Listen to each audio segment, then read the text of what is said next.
جب میرے ہاں اخلاص نیت بھی ہو، جماعت کے اکابرین کا علم بھی حاصل کر چکا ہوں، نتائج سے بے پرواہ ہو کر محنت بھی کر رہا ہوں، شرح صدر بھی مجھ میں ہے، اور اسباب کی دنیا میں اسباب استعمال کر کے آگے بھی جا سکتا ہوں، تو چھٹے نمبر پہ مجھے یہ بات چاہیے، لہجہ نرم موقف گرم کے ساتھ عوام میں بات کرنا میں جانتا ہوں۔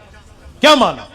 لہجہ نرم موقف گرم۔ لہجہ نرم کا معنی پیار سے بولو، محبت سے بولو، عزت دے کر بولو، مقام دے کر بولو، مخالف کا نام بھی صاحب لے کر بولو، لیکن موقف گرم کا معنی آپ کے موقف پر دلائل ہونے چاہیے۔ آپ اپنی آواز کو اونچا کر کے غلبہ حاصل کرنے کی کوشش نہ کریں، آپ چیخ مار کے شور شرابہ ڈال کے اپنے دلائل اپنے بات کو نہیں منوا سکتے جب تک آپ کی قوت دلیل نہ ہو۔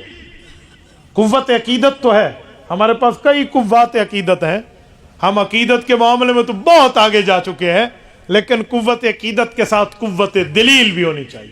اسے کہتے ہیں لہجہ نرم اور موقف گرم، دلائل کے انبار ہو۔ آپ دلیل کی دنیا میں بات کرنا جانیں کہ اگر میں اس سے اختلاف کرتا ہوں، یہ بنیاد، یہ بنیاد، یہ بنیاد، یہ بنیاد، یہ بنیاد، آپ پھر بتائیے، اور پھر جب آپ دلائل پیش کریں اپنی موقف کو سمجھانے کے لیے، تو آپ کی سب سے پہلے نمبر پہ وہ دلیل ہونی چاہیے جس کا توڑ مخالف کے پاس نہ ہو۔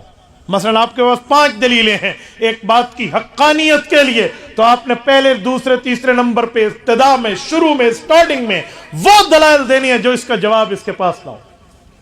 اس طرز پر جب آپ بات کریں گے، پھر آپ کی بات کو نظریاتی بات سمجھی جائے گی اور آپ کے موقف کو سنا جائے گا کہ بھائی ہم کوئی بے وقوف لوگ نہیں ہیں، ہم پڑھے لکھے لوگ ہیں، ہم سینس سے کام لینا جانتے ہیں، ہماری کھوپڑیوں میں دماغ موجود ہے، ہمارے سینوں میں دل موجود ہے، اور ہماری جان میں طاقت موجود ہے، ہمارے پاس علم اور قوت موجود ہے۔ ہم بات کرتے ہیں تو دلیل کے ساتھ کرتے ہیں، وہ صحافی کے ساتھ ہو، وہ بیوروکریٹ کے ساتھ ہو، وہ کسی سیاستدان کے ساتھ ہو، وہ کسی جج کے ساتھ ہو، وہ کسی جرنیل کے ساتھ ہو، یا کسی عام سیاسی جماعت کے کارکن کے ساتھ ہو، یاد رکھیں جب آپ دلیل پیش کریں گے، دلیل اسلحے کی طاقت سے بڑھ کے ہوتی ہے۔ قائد ملت اسلامی حضرت مولانا فضل الرحمان دامت برکاتہم، 2003 کی بات کر رہا ہوں، متحدہ مجلس عمل کا دور تھا، حضرت لیڈر آف دا اپوزیشن تھے، LFO پر ایک تقریر کرتے ہوئے اس وقت کے اسپیکر کو حضرت نے مخاطب ہو کر کہا تھا، جناب اسپیکر صاحب، پرویز مشرف کو کہو ڈکٹیٹری کی زبان چھوڑ، ہم سے آئین کے ساتھ دلیل کی بات کر۔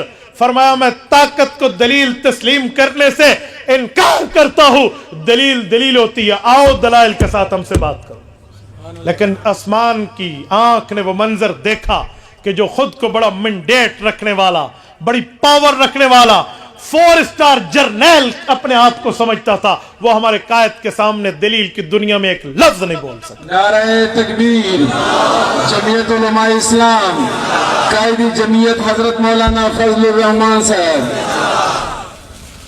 تو یہ 5ویں نمبر پہ ہے کہ دلیل کے ساتھ بات کرنا سیکھو، دلیل کے بغیر بات نہیں کرنا، دلائل کے ساتھ بات کرو۔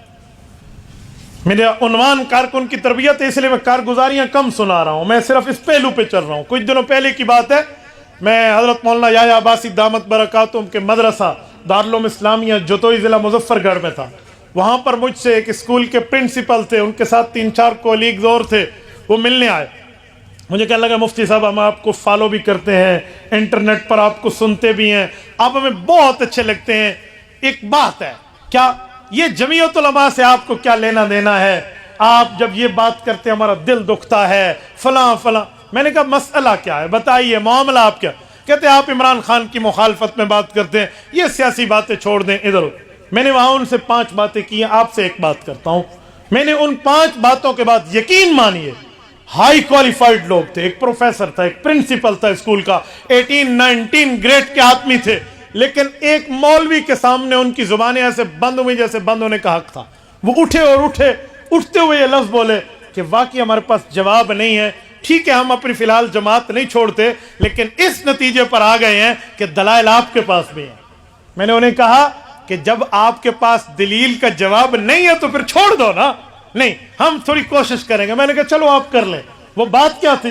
وہ بات یہ تھی، وہ کہنا ہمیں یہ چاہتے تھے کہ یار اس نے ریاست مدینہ بنائی ہے، آپ ان حکمرانوں کی، سابق حکمرانوں کی تائیدیں تو کرتے ہیں جو ریاست مدینہ کا نام نہیں لیتے، یہ ریاست مدینہ کا نام لیتا ہے۔ جب یہ ریاست مدینہ کی بات کر رہا تھا، وہ مولوی دیکھیں، وہ عالم دیکھیں، وہ بندہ، دو چار مثالیں دی، یہ ان کے ساتھ ہو گئے۔ تو مولانا کو چاہیے تھا، واقعی اگر آپ دیندار ہیں تو آپ اس کے پاس آ کے بیٹھ جاتے کہ شاباش، آپ نے مدینہ کی ریاست کی بات کی ہے تو آپ کو اس جملے میں تو ساتھ دینا چاہیے تھا نا۔ میں نے کہا جی آپ نے بات پوری فرما لی ہے یا کچھ اور رہتا ہے؟ کہتے جی ہم نے بات پوری کر لی ہے، مزید کچھ کہنے کی ضرورت نہیں ہے۔ میں نے کہا پھر اب جگر سنبھال کے بیٹھنا، اب میری باری آئی ہے۔ ادھر آ ستمگر ہنر آزمائیں، تو تیر آزما ہم جگر آزمائیں۔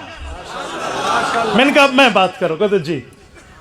میں نے کہا قرآن کریم کہتا ہے اَأَنذَرْتَهُمْ أَمْ لَمْ تُنذِرْهُمْ لَا يُؤْمِنُونَ۔ میں نے کہا آپ پروفیسر صاحب ہیں، آپ ترجمہ جانتے ہوں گے، یا قرآن کریم کا ترجمہ اٹھاتے ہیں، ذرا اس لفظ کا مطلب مجھے سمجھا دیں۔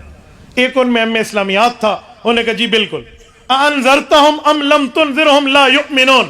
قرآن کہتے ہیں نبی پاک کچھ آپ کے مخالف ایسے ہیں جن کو آپ سمجھائیں، آخرت سے ڈرائیں یا نہ ڈرائیں نہ سمجھائیں، وہ پھر بھی نہیں مانیں گے۔ میں نے کہا یہ کیا مطلب؟ ایسے بھی کوئی ہیں کہ جن کی بات کا اعتبار نہیں ہے؟ کہتے ہاں ایسے بھی تھے۔ تو میں نے کہا پتہ چلا وہ جو بھی کہیں تو تجربے والا بندہ، رسول اللہ کو تجربہ ہے نا، اس لیے رب نے منع فرما دیا جی نہیں جانا۔ تو پتہ چلا کچھ لوگ زبان سے کہتے بھی رہیں گے لیکن ان کی روش، ان کا پاسٹ، ان کی ماضی، ان کے اعمال، ان کا کردار اس بات پہ شاہد عدل ہوگا کہ دھوکہ دے رہے ہیں۔ کہتے ہیں اس آیت سے تو یہی سمجھ آتا ہے۔ میں نے کہا جب اس نے ریاست مدینہ کی بات کی ہے تو ریاست مدینہ میں کیا مطلب؟ سب سے پہلے بندہ شریعت اپنی جان پر مدینہ کے احکام نافذ کرے، پھر اپنے ازواج پہ نافذ کرے، اپنی اولاد پہ نافذ کرے، اپنے محتاج پہ نافذ کرے، پھر اس کے بعد اپنی جماعت پہ نافذ کر کے ملک میں نفاذ کی بات کرے۔ کہتے جی ہاں۔ میں نے کہا مجھے بتائیں ریاست مدینہ کے احکام میں کوئی ایک حکم بتائیں، ایک حکم بتائیں جو اس نے اپنے 6 فٹ کے جسم پہ نافذ کیا ہو۔ دیدہ بایاد منٹ لگائے، میں نے کہا پیش کیجئے، بسم اللہ بسم اللہ، ایک پیش کیجئے۔ میں نے کہا خدا کے بندے عمران خان بغیر اٹک کے مجھے پوری نماز سنا دے، میں اس کی تائید کر لوں گا۔ تم کہتے ہو ریاست مدینہ؟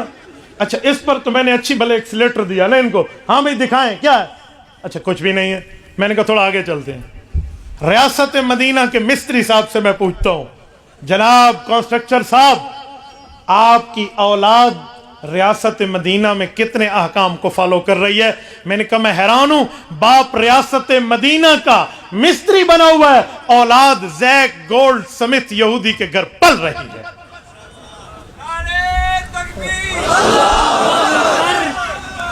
جمعیت علماء اسلام جناب مفتی عبدالواحد قریشی صاحب، نعرہ تکبیر۔ میں نے کہا کیا ریاست مدینہ؟ نمبر 3، اس جماعت میں کتنا اسلام نافذ ہے، کتنی ریاست مدینہ کے احکامات نافذ ہیں؟ کسی ایک جگہ مجھے دکھا سکتے ہو کوئی ایک پروگرام جو گانے بجانے سے خالی ہو؟ مولانا کی زبان میں کہوں باجوں اور باجیوں سے خالی ہو؟ ہاں کوئی ایک دکھائے، کہاں ہے ریاست مدینہ؟ یعنی یوں میں چلتا گیا، چلتا گیا آگے، 3 4 5 باتیں میں نے سمجھائی۔ یقین مانیے جسے کہتے ہیں نا کہ ٹکے گا بھی کوئی جواب نہ، بندہ ہگا بکا ہو جائے، تو میں نے وہاں تو 5 باتیں کی تھی، لیکن میری بات کا مطلب ہے میں نے شور نہیں مچایا، سختی نہیں کی، منہ نہیں چڑھایا، میں نے دلیل کی طاقت سے بات کی ہے، خاموش ہو گئے سامنے۔ تو بھائیو 5واں نمبر، اپنے موقف کو عوامی زبان میں پیش کرنا آپ کو آتا۔ تبارك الذي نزل الفرقان على عبده ليكون للعالمين نذيرا